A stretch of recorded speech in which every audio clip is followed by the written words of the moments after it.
고린도전서 15장 58절 말씀, 우리 다 같이 함께 한 목소리로 공독합니다.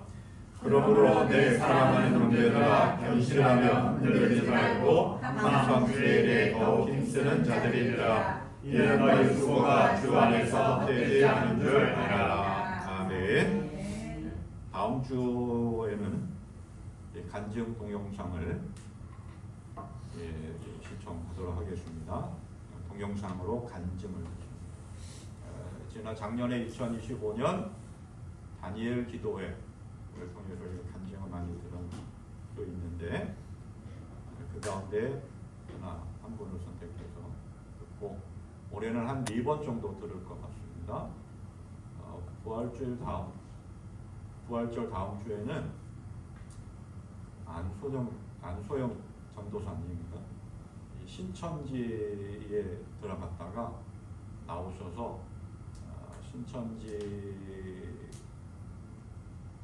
대해서 우리가 많이 들을 수 있을 것 같아요. 그리고 후반기에 때에도 한 2분 정도 이렇게 들으려고 합니다. 간증, 그러니까 뭐 유명한 그런 분들 초청해서 듣지 못하지만 이렇게 유명하진 않더라도 영향력 있는 그러한 분들을 통해서 간증을 듣고 우리의 신앙도 점검할 수 있는 그런 시간이 될 수 있기를 바랍니다. 가끔 외식을 해야 된다고 좋다 그래요. 그래서 간증하고 합니다. 흔들림 없이 주에 대해 힘쓰라고 하는 말씀을 함께 나눕니다. 십자가의 길을 걸어가시는 예수님께서 이제 제자들과 함께 마지막 6월절을 지내시려고 합니다. 그래서 제자들에게 이렇게 이야기합니다. 제자들이 예수님께 이렇게 이야기합니다. 선생님께서 6월절 음식을 잡수시게 준비하려고 하는데 어디서 어떻게 준비하면 좋겠습니까? 라고 묻습니다. 그때 예수님의 제자들에게 이렇게 대답합니다. 성 안으로 아무개를 찾아가서 선생님께서 말씀하시기를 나의 때가 가까웠으니 내가 그대의 집에서 제자들과 함께 6월절을 지키겠다라고 하십니다. 라고 가르쳐 줍니다. 그래서 제자들은 예수님이 말씀하신 대로 예루살렘 안으로 들어가서 예수님께서 말씀하신 집에 들어가서 예수님이 말씀하신 대로 다 이야기하니까 그 집주인이 흔쾌히 자리를 제공합니다. 그리고 제자들은 마지막 예수님과 함께 할 수 있는 그러한 6월절을 지키려고 음식도 준비하고 다 준비합니다. 그리고 이제 그날 저녁이 되어서 예수님은 제자들과 함께 식탁에 둘러앉아 있습니다. 그런데 예수님이 뜬금없는 이야기를 합니다.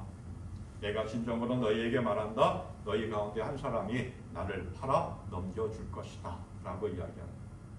이 말을 들은 제자들 얼마나 당황하고 황당하겠습니까? 그래서 주님, 저는 아니지요. 라고 하면서 아주 난리 법석을 칩니다. 그리고 아무 일 없듯이 예수님은 그 식탁에 놓여 있는 빵을 들어서 제자들에게 나누어 주면서 이렇게 말씀하시죠. 받아서 먹어라. 이것은 내 몸이다. 라고 합니다. 그리고 또 포도주 잔을 들어서 이렇게 말씀하십니다. 감사 기도한 다음에 모두 이 잔을 마셔라. 이것은 많은 사람에게 죄를 사하여 주려고 흘리는 나의 피, 곧 언약의 피다. 라고 말씀하십니다.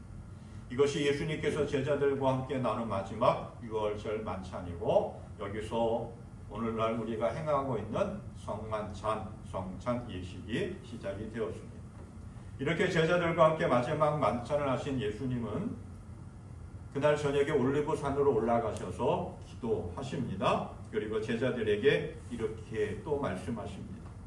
오늘 밤에 너희가 모두 나를 버릴 것이다. 성경에 기록하기를 내가 목자를 칠 것이니 양떼가 흩어질 것이다 하였다. 그러나 내가 살아난 뒤에 너희보다 먼저 갈릴리로 갈 것이다. 제자들이 다 예수를 모른다고 부인하고 버리고 도망갈 것이다. 그리고 나는 대제사장들과 장로들과 서기관들에 의해서 붙잡히고 고통을 당하고 십자가에서 죽을 것이다. 하지만 나는 3일 만에 다시 살아날 것이다. 라고 이야기합니다. 그때 베드로가 갑자기 나서서 이야기합니다. 모두 주님을 다 버릴지라도 나는 절대로 주님을 버리지 않겠습니다. 그때 예수님이 또 이렇게 말씀하시죠. 그러한 베드로에게 내가 진정으로 너에게 말한다. 오늘 밤에 닭이 울기 전에 네가 3번 나를 모른다 할 것이다. 그러니까 베드로가 또 자신 있게 이렇게 이야기합니다. 내가 선생님과 함께 죽는 한이 있을지라도 절대로 선생님을 모른다고 하지 않겠습니다. 호언장담을 하지요. 그러니까 다른 제자들도 또 덩달아서 이야기합니다. 우리는 무슨 일이 있어도 죽는 한이 있어도 끝까지 주님과 함께 하겠습니다. 결코 주님을 버리거나 모른다고 부인하지 않겠습니다. 라고 이야기합니다. 베드로와 제자들, 예수님은 무슨 일이 있어도 버리지 않고 끝까지 따라가겠다고, 우리들의 신앙을 끝까지 지키겠다고 굳게 다짐합니다. 결심하죠. 그런데 결과적으로 어떻게 되었나요? 예수님이 십자가의 겟세마네 동산에서 로마의 군사들에게 붙잡히실 때 모든 제자들은 다 도망갔습니다. 예수님이 붙잡혀서 신문을 받는 장소까지 따라간 베드로, 주변의 사람들이 너도 그와 함께 있던 사람이 아니냐라고 할 때 나는 그 사람을 모른다, 무슨 말이냐라고 예수님을 모른다라고 부인했던 그 베드로, 그렇게 예수님을 무슨 일이 있어도 떠나지 않겠다고, 버리지 않겠다고, 부인하지 않겠다고, 모른 채 하지 않겠다고 그렇게 호언장담했던 베드로를 비롯한 제자들 다 예수님을 모른다고 부인했고 예수님을 버리고 도망갔습니다. 왜 그랬을까요? 오늘 우리도 그러한 삶의 모습은 있지 아니한가 생각해 보게 됩니다. 도전을 받게 되고 깨닫게 되죠. 무슨 일이 있어도 어떠한 삶의 상황 속에서도 결코 예수님을 떠나지 않겠다, 믿음의 길을 떠나지 않겠다, 오직 예수님만 바라보며 예수님만 섬기겠다라고 굳게 결심합니다. 2026년 이 한 해를 시작하면서도 내가 올해는 꼭 반드시 성경은 한 번은 읽겠다, 예배에 충실한 삶을 살아가겠다, 늘 기도하겠다라고 굳게 결심합니다. 더 열심히 신앙생활을 하겠다라고 굳게 다짐합니다. 그런데 그렇게 굳게 다짐했던 우리들의 신앙의 삶, 영적인 그러한 성장을 위해서 내가 그렇게 결심하고 결단했던 것들이 얼마 가지 못하죠. 흔히 우리가 하는 말대로 작심삼일 이렇게 이야기합니다. 성경을 읽다가도 여러 가지의 상황과 여러 가지의 여건 때문에 끊임없이 이어지지 못하고 중간에 중단할 때도 있고, 예배의 삶도 그렇고 기도하는 삶도 그렇고 헌신하고 봉사하고 섬기는 삶도 그렇고, 그렇게 굳게 다짐하고 열정적으로 나아갔던 우리들의 신앙의 발걸음이 흔들립니다. 베드로를 비롯한 제자들처럼. 마치 혹시 롤러코스터라고 타보셨나요? 네. 감히 타보지 못할 분들이 많이 있는데, 우리의 신앙생활이 그렇게 롤러코스터처럼 올라갔다 내려왔다, 기복이 심하고 오르락 내리락 하는 그런 모습들을 많이 보게 됩니다. 당시 고린도 교회의 성도들이, 고린도 교회가 그랬던 것 같습니다. 이 고린도라고 하는 것이 어떠한 곳이고 고린도 교회가 어떠한 상황이었느냐 한번 생각해 봅니다. 자, 고린도라고 하는 이 지역은 기원전 146년에 로마에 의해서 파괴된 도시였습니다. 아주 자그마한, 아주 보잘것없는 도시였습니다. 그러다가 기원전 44년 로마의 황제 율리우스 카이사르, 우리가 흔히 말하는 시저라고 하는 그 로마의 황제가 기원전 44년에 로마의 식민 도시로 이 고린도를 다시 재건합니다. 그러면서 로마에서 도시 빈민 출신들이나 노예에서 이제 갓 해방되어진 그러한 노예 출신들을 고린도로 보냅니다. 그러니까 이 고린도는 이렇게 로마 식민지로 출발할 때 아주 거칠은 사람들, 또 그렇게 좀 천민 취급을 받는 낮은 계층의 그러한 사람들이 보냈던 거예요. 그러니까 도시가 그렇게 좋은 도시로 출발했던 것은 아니었습니다. 그런데 점차 이 고린도가 아주 크게 부흥하고 성장합니다. 로마 제국의 중요한 상업도시, 행정의 중심으로 급부상하게 됩니다. 그래서 그 당시 로마 제국의 이 4대 큰 도시 가운데 하나였습니다. 로마, 알렉산드리아, 안디옥에 이어서 로마의 네 번째 큰 도시로 성장합니다. 노예나 또는 그러한 이 사람들 말고 이제 성장해가지고 지식층으로 자리 잡은 사람들만 20만 명에 이르렀다고 합니다. 그리고 동양과 서양을 잇는 교통의 중심지, 상업의 중심지여서 많은 무역 행로가 이루어졌고, 그리고 이 고린도에는 그 당시 오늘날 올림픽과 같은 경기들이 열렸는데, 이 고린도에 올림픽, 피티아 경기, 네메아 경기와 함께 그리스의 4대 경기가 있는데, 그 가운데 이스트미아라고 하는 경기가 매년 4년마다 고린도에서 열렸습니다. 그래서 고린도서를 보면 바울 사도가 우리의 신앙을 경기장에서 경주하는 것과 같다라고 이야기합니다. 그 당시 이 4년마다 열리는 이스티비아 경기를 이야기하면서 우리의 신앙이 그렇게 경기하는 것과 같다라고 해요. 그리고 이 고린도에는 아프로디테 신전, 아폴로 신전, 제우스 신전과 같은 수많은 신을 섬기는 신전들이 있었어요. 특히 이 고린도에는 아프로디테 신전, 미의 여신이라고 하는 그 아프로디테 신전이 있었는데, 거기에 1000명에 이르는 신전을 섬기는 여성들이 있었어요. 그래서 이 신전 창녀들이 그 신전 앞에서 몸을 팔고 성매매를 했던 거예요. 그러니까 그만큼 타락하고 그만큼 윤리적으로 도덕적으로 문제가 있는 도시가 고린도예요. 크게 성장하고 번영을 누리고 많은 그러한 것들을 누리고 있었지만, 아주 성적으로도 윤리적으로도 도덕적으로 그렇게 죄악을 행하는 것들에 대해서 크게 문제 삼지 않았어요. 그래서 그 당시 사람들의 말 속에 고린도인처럼 산다라고 하는 말이 있었는데, 그 말의 뜻이 뭐냐? 방탕하고 문제가 많았다, 음란하게 행한다 라고 하는 그러한 뜻을 가지고 있는 그러한 표현으로 고린도인처럼 산다라고 하는 말이 많이 있었다라고 합니다. 그러한 도시에 바울 사도가 복음을 들고 들어갑니다. 그리고 그곳에서 1년 6개월 동안 복음을 전파합니다. 그 복음을 전파하면서 거기서 누구를 만나느냐? 브리스길라와 아굴라 부부를 만납니다. 브리스길라와 아굴라 부부도 보면은 천막을 만드는 사람, 그것을 생업으로 삼고 살았습니다. 바울 사도도 복음을 전파하면서 천막을 만드는 일을 했다라고 이야기합니다. 그러니까 같이 동업자였던 거예요. 그러니까 마음과 뜻이 잘 맞고 함께 협력을 할 수 있었던 거죠. 그래서 그곳에서 그들 브리스길라와 아굴라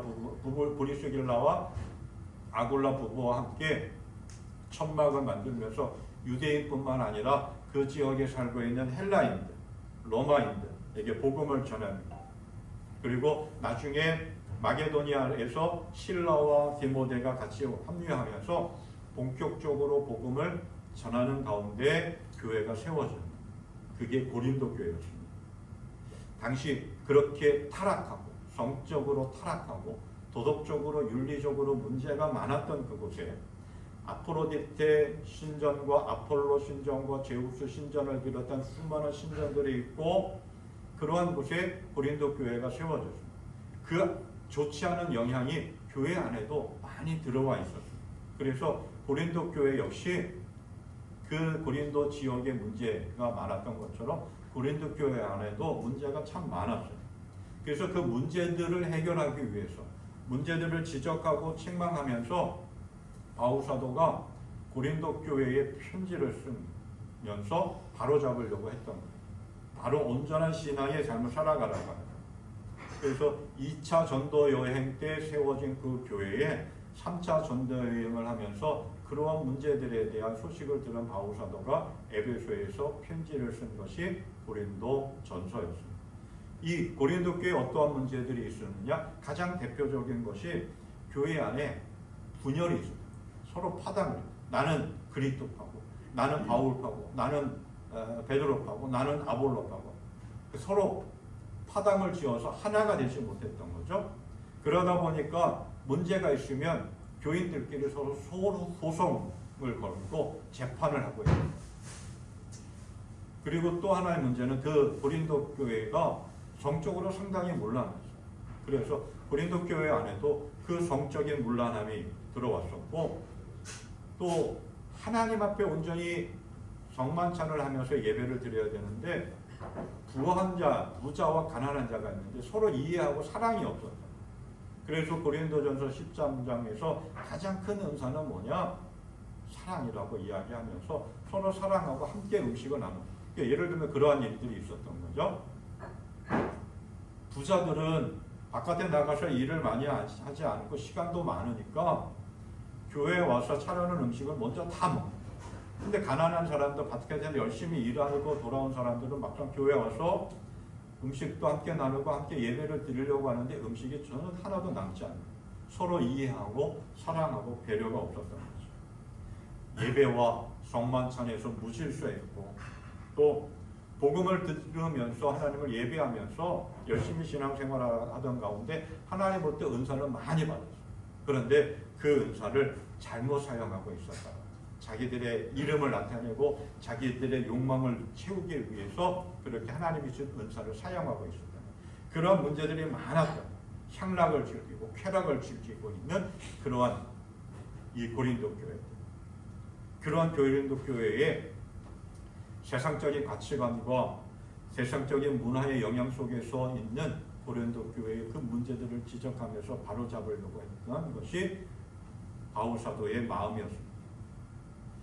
그러면서 바울사도가 하는 이야기가 뭐냐? 오늘 이 고린도전서 15장 마지막에서 주의 일에 항상 열심히 힘쓰며 삶을 살아가라고 권면하거든요. 근데 그렇다고 고린도 교회나 그 성도들이 주의 일, 믿음의 삶, 신앙생활에 열심이 아니었던 것은 아니었어요. 열심이었어요. 그런데 열심히는 하는데 자꾸 세상적인 가치관과 기준을 가지고 타락하고 쾌락을 즐기면서도 그냥 열심히 신앙생활을 하고 있었다. 오늘 우리들이 살아가고 있는 이 시대의 교회나 성도들의 모습 속에서도 그런 모습들을 참 많이 봅니다. 열심히 교회에 출석합니다. 열심히 성경 읽고 열심히 기도합니다. 그런데 그 기도하는, 그 예배하는 목적과 이 삶의 이유가 정말 하나님이 기뻐하시는 모습으로 되지 못하고 그냥 이름은 그리스도인이고 늘 예배하고 늘 기도하고는 있지만 세상적인 가치관과 세상의 풍속을 따라가고 있고, 하나님의 말씀에 따라서 하나님이 기뻐하시는 온전한 믿음의 삶을 꾸준히 해나가지 아니하고 그냥 기분 나는 대로 상황에 따라서 신앙의 롤러코스터를 타면서 그렇게 삶을 살아가고 있는 오늘 우리들의 모습, 과거 고린도 교회의 모습이었도 그랬다라고 하는. 그래서 바울 사도가 흔들림 없이 주일에 항상 열심히 하라고 이야기합니다. 맡겨진 일에 또 우리가 온전히 하나님이 기뻐하시는 신앙의 삶에 꾸준하게 열심히 최선을 다해서 하는 것은 쉽지만은 않습니다. 그래서 쉽게 흔들립니다. 한 번쯤 하면서 생각을 하게 되고, 사람들이 다 그렇게 하는데 나도 그렇게 생각하면서 열심히 해나가는 우리의 신앙이 흔들릴 때가 참 많이 있고, 그러다 보면 우리의 신앙이 무너지기도 합니다. 그래서 오늘 바울사도가 고린도전서 15장 부활에 대해서 이야기하면서 그 부활 신앙에서 든든히 서서 흔들리지 아니하고 끊임없이 계속해서 항상 주의 일에 더욱 힘쓰는 자가 되라고 이야기하고 있습니다. 이 말씀을 통해서 바울사도가 오늘 신앙의 삶을 살아가는 우리들에게 제시하시 어떻게 해야 하나님이 기뻐하시는 건강한 신앙의 삶을 살아갈 수 있는가, 그 비결을 두 가지로 우리들에게 가르쳐 주고 있습니다. 첫째는 견고하게 흔들리지 않는 믿음의 삶을 살아가라고 하는 것이고, 그리고 두 번째는 그 바탕 위에 항상 주의 일에 힘쓰는 삶을 살아가라고 하는 것입니다. 바울 사도가 먼저 이야기하고 있는 것은 하나님의 부름을 받은 우리는 항상 주의 일에 힘쓰는 삶을 살아가라고 이야기하고 있습니다. 성경을 보면 힘쓰라고 하는 말이 여러 번 나옵니다. 대표적으로 몇 구절 쭉 보면 한 대여섯 구절 나오는데, 너희는 좁은 문으로 들어가기를 힘써라 라고 이야기합니다. 넓은 문으로 가지 말고 좁은 문으로 들어가는 길 위해서 힘쓰라고 하는 거예요. 성도들이 쓸 것을 공급하고 손님 대접하기를 힘쓰십시오. 로마서 12장 13절. 데살로니가전서 4장 1절에서도 이야기합니다. 너희가 마땅히 어떻게 행하며 하나님을 기쁘시게 할 수 있는지를 우리에게 배웠으니 곧 너희가 행하는 바라 더욱 많이 힘써라. 데살로니가전서 4장 11절. 우리가 여러분에게 명령한 대로 조용히 살기를 힘쓰고 자기 일에 전념하고 자기 손으로 일을 하십시오. 디모데후서 2장 15절 말씀입니다.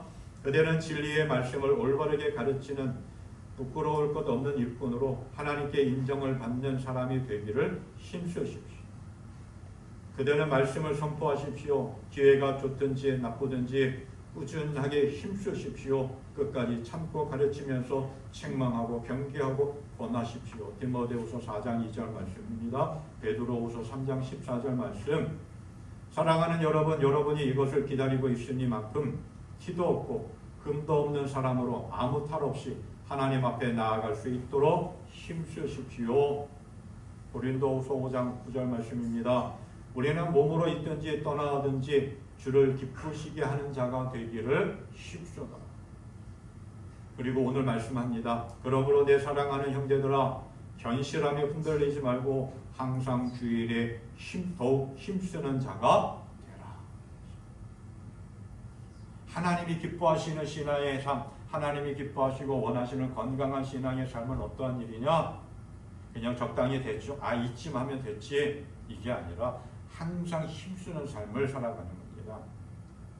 그래서 힘쓴다라고 하는 말은, 더욱 힘쓴다라고 하는 말, 단순히 노력하는 것을 말하는 것이 아니라 최선을 다하는 것입니다. 뭔가 더 풍성하고 넘치게 힘쓰라고 하는 거예요. 뭔가 도드러지게 하라고 하는 거예요. 우리가 신앙생활하면서 그렇게 생각할 때가 참 많이 있습니다. 내가 지금까지 이렇게 해왔는데 뭐 이 정도면 됐지, 그렇게 생각하면서 한 번 쉴 때도 있고 그냥 적당히 할 때도 있습니다. 스스로 만족하면서 안주할 때도 있습니다. 그러나 바울 사도는 우리에게 이야기합니다. 더욱 주의 일에 힘쓰라. 최선을 다하라고 하는 거예요. 적당히 하지 말고 만족하고 스스로 안주하지 말라고 하는 거죠.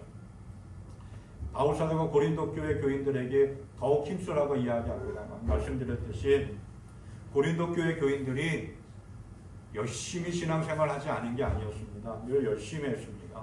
열심히 하다 보니까 하나님으로부터 많은 은사도 받았어요. 늘 열심히 했어요. 그런데 더 열심히 하라고 해요. 우리가 그런 말이 있죠. 달리는 말에 채찍질한다. 잘 달리고 있습니다. 이미 잘하고 있는데 좀 더 잘할 수 있도록 격려하고 그리고 힘을 북돋는다라고 하는 그러한 의미죠. 지금 고린도 교회 열심히 주의 일을 합니다. 맡겨주신 사명 열심히 감당하고 있습니다. 그런데 거기서 그치지 말고 더 열심히, 더 최선을 다해서 하라고 합니다. 오늘 우리도 열심히 주의를 기억하고 주의를 지킵니다. 열심히 기도하고 성경을 읽죠. 열심히 신앙생활합니다. 근데 거기서 만족하지 말고 좀 더 열심히, 말하자면 책짓질을 하고 있는 거예요. 좀 더 힘을 내라, 낙심하고 포기하지 말고 끝까지 달리가자라고 하는 이야기입니다. 예수님께서 달란트의 비유, 마태복음 25장에서 달란트의 비유를 말씀하셨습니다. 그러면서 하나님이 기뻐하시는 건강한 신앙의 삶이 뭐냐라고 하는 것을 이야기해 주셨죠. 1달란트 받은 게으르고 악한 종이 아니라 2달란트, 5달란트 받아서 열심히 자기에게 맡겨진 일을 최선을 다해서 일하는 종들, 그러한 종들을 향하여 착하고 충성된 종이라고 칭찬하셨습니다. 하나님이 나에게 맡겨주신 일, 내가 하나님의 사람으로서 해야 할 믿음의 삶, 그 사명, 최선을 다해야 합니다. 우리가 전력 투구한다라고 말하죠. 야구 경기 가운데서 투수가 공을 던질 때 그냥 대충 하지 않죠. 최선을 다해서 있는 힘껏. 그래서 가끔 TV 중계를 보면 그 투수가 공을 던질 때 힘있게 공을 뿌리면서 기합을 놓는 그러한 소리도 들립니다. 요즘 배구 경기가 한참 인기가 상승하고 있다고 합니다. 근데 배구 선수들이 이게 공을 스파이크 한다 그러죠. 이렇게 때릴 때 보면 가끔 중계를 보면 힘있게 내려치기 위해서 기합을 넣는 소리도 들립니다. 그렇게 우리가 신앙생활할 때 힘을 내라고 해요. 그런데 언제까지 어떻게 하느냐? 항상 하라고 해요. 이 정도면 됐지. 내가 지금까지 얼마나 열심히 했는데 아무 소용이 없습니다.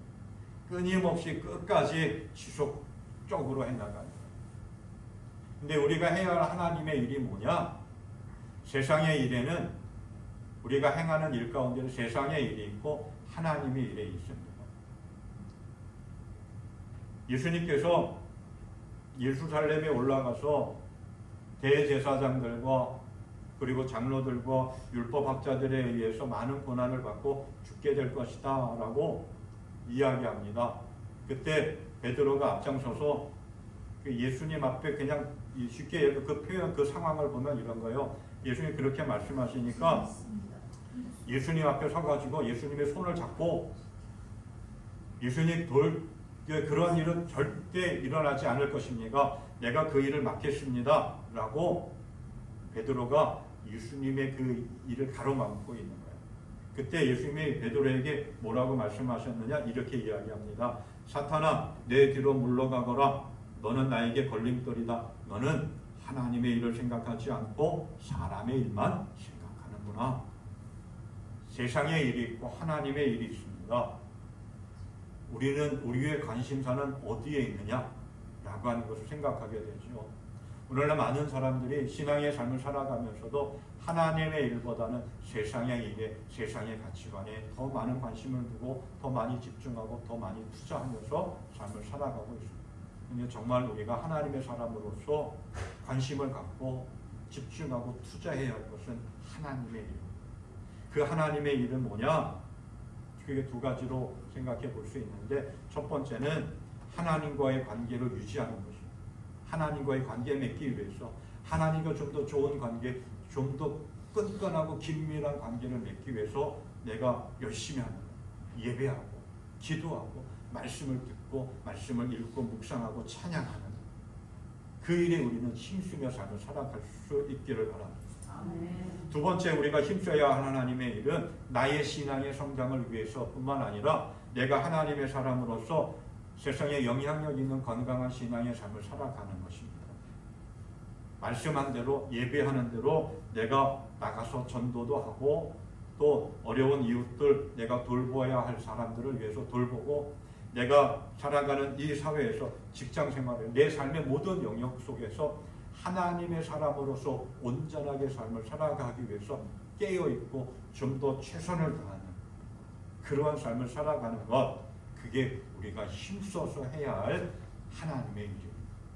그 일에 늘 힘쓰며 삶을 살아갈 수 있기를 바랍니다. 아멘. 동물의 왕국을 봅니다. 어렸을 때 아버님이 늘 TV를 보시면 동물의 왕국을 늘 그렇게 보셨습니다. 왜 그걸 무슨 재미로 그걸 보실까라고 했는데 요즘은 거기에 빠져서 봅니다. 근데 보면 사자나 호랑이들이 먹잇감을 잡습니다. 근데 먹잇감을 잡을 때 그냥 대충 쫓아가지 않습니다. 가만히 있다가 확 뛰쳐나가서 끝까지 추적해 나갑니다. 최선을 다합니다. 우리들의 믿음의 산 천국 가는 그날까지 하나님의 일을 위해서, 하나님의 일을 하면서 내 믿음의 성장을 위해서, 하나님과의 관계를 맺기 위해서 최선을 다하는, 목숨을 거는, 전력 투구하는 그러한 믿음의 삶을 살아감으로 인해서 하나님의 놀라운 은혜와 복을 받을 수 있기를 바랍니다. 아멘. 자, 바울 사도가 우리에게 제시하는 두 번째 삶의 비밀이 뭐냐면 흔들리지 말라라고 합니다. 견실하며 흔들리지 말라. 고린도 교회 성도들 보면은 예수 그리스도의 부활을 믿지 않거나 의심했습니다. 그래서 바울 사도는 이 15장에서 예수 그리스도의 부활에 대해서 길게 이야기합니다. 예수 그리스도의 부활을 확신하고 그 진리에 대해서 이야기합니다. 그러면서 이야기하는 것이죠. 그 부활 신앙에서 흔들리지 말고 끝까지 주의 일에 힘쓰는 자가 되라고 하는 거예요. 오늘 우리도 그럴 때가 참 많이 있습니다. 예수님을 믿습니다. 부활을 믿습니다. 예수님이 나를 사랑하는 것도 믿고요. 하나님이 나를 위해서 독생자 예수 그리스도를 보내주신 것도 믿습니다. 그런데 그 믿음이 흔들릴 때가 있습니다. 언제 흔들릴까요? 뭐 어떤 분은 목사님이 설교 시간에 교회에서는 동거리 하면 안 됩니다 라고 했다고 시험 들었다고 합니다. 예, 별로 사소한 것 그런 것 갖고 시험 들기도 하고요. 내 삶이 힘들고 어려워서 흔들리기도 하고요.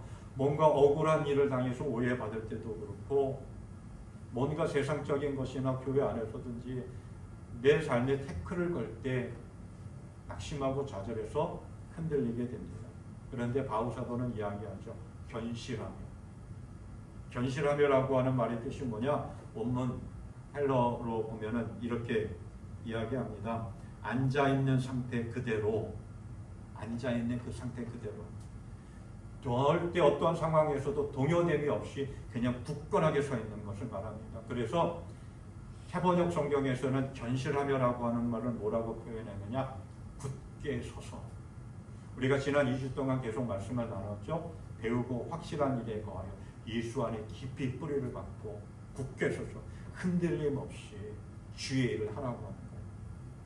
어디에 굳게 서는? 굳게 서는 것도 중요한데 어디에 굳게 서느냐는 더 중요하죠. 세상의 가치관에, 세상의 철학에, 세상의 사상에 굳게 뿌리 박는 것이 아니라 예수 그리스도의 말씀은 굳게 뿌리를 박으면 우리의 믿음의 삶이 되어 절대 어떠한 상황 속에서도 흔들림 없이 믿음의 길을 걸어갈 수 있기를 간절히 소망합니다. 아멘. 대표적으로 누구를 생각하게 되느냐? 다니엘과 세 명의 친구들을 봅니다. 유다왕 여호사김 3년째 바벨론의 느부갓네살이 예루살렘을 공격해 들어옵니다. 점점 포위망이 좁혀 오다가 그죠? 결국은 바벨론에 멸망합니다.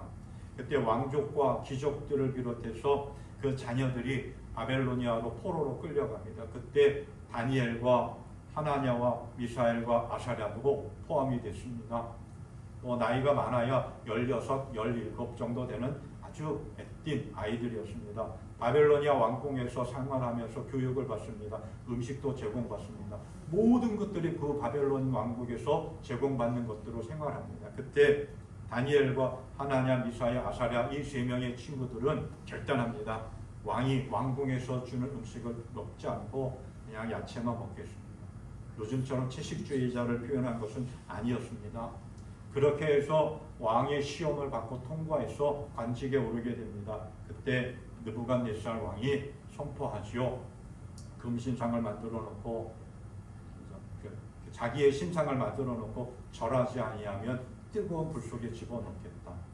그런데 이 세 명의 사람들 하나냐, 미사엘, 아사랴 이들은 우리가 불 속에 들어가는 한이 있더라도 거기에서 하나님이 우리를 건져주지 않는다 할지라도 우리는 그 왕의 신상에 앞에 절하고 숭배하지 않겠습니다. 오직 하나님만 섬기겠습니다.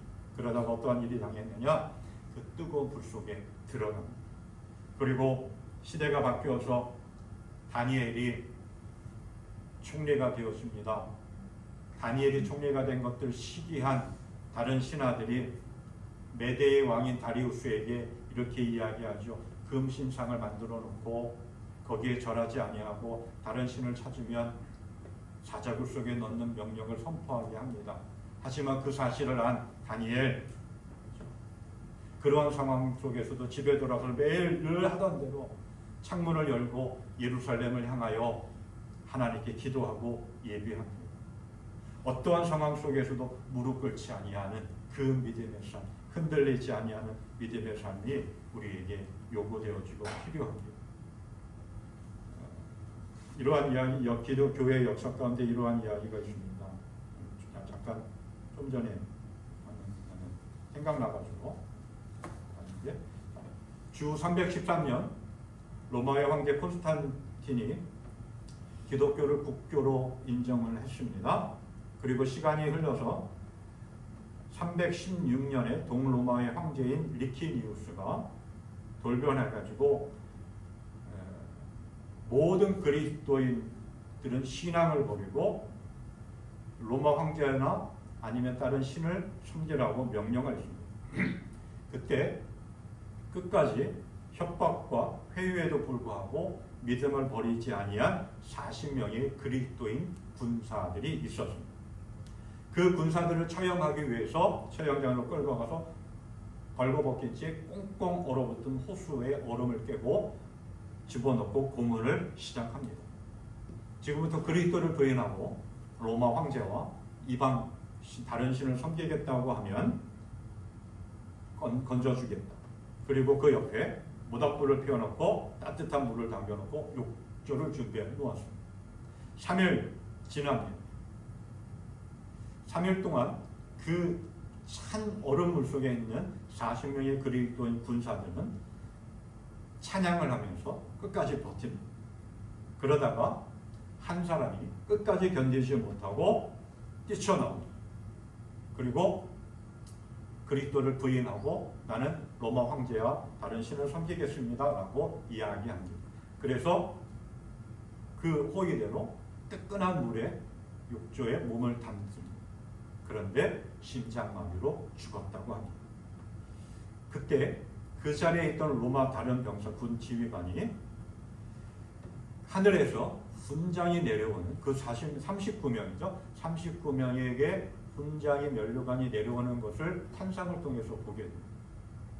그리고 그 환상을 본 로마 군사 장교가 옷을 다 벗고 자기도 그 찬 얼음물 속으로 뛰어 들어갑니다. 그때 하늘에서 놀라운 음성이 나타나는데 우리는 그리스도를 위한 40명의 순교자에게 영광의 찬양이 울려 퍼지는 그러한 일이 있었다고 합니다. 찬 얼음물 속에서도 끝까지 믿음을 버리지 않고 흔들림 없이 믿음의 삶을 살아가고 고백하는 이 40명의 순교자들처럼 우리도 이 어려운 시대에 정말 믿음의 삶을 온전히 살아가고 하나님이 기뻐하시고 세상에 영향력 있는 건강한 신앙의 삶을 살아가기 정말 힘들고 어려운 이 시대에 별거 확실한 일에 거하고 예수 그리스도 안에 뿌리를 깊이 박고 굳게 서서 결코 흔들림 없이 하나님의 일에 하나님이 맡겨주신 그 사명에 내 믿음을 지키고 믿음에 성장하고 영적인 성장을 위하여 더 끊임없이 힘차게 최선을 다하며 믿음의 삶을 살아가는 건강한 신앙의 삶이 될 수 있기를 간절히 축원합니다. 그래서 하나님이 기뻐하시는 믿음의 삶뿐만 아니라 하나님께 영광 돌리며 그리고 마지막 하나님 앞에 섰을 때 착하고 충성된 종아라고 칭찬받고 상급받는 복된 믿음의 삶이 될 수 있기를 바랍니다. 아멘. 우리 찬송가 491장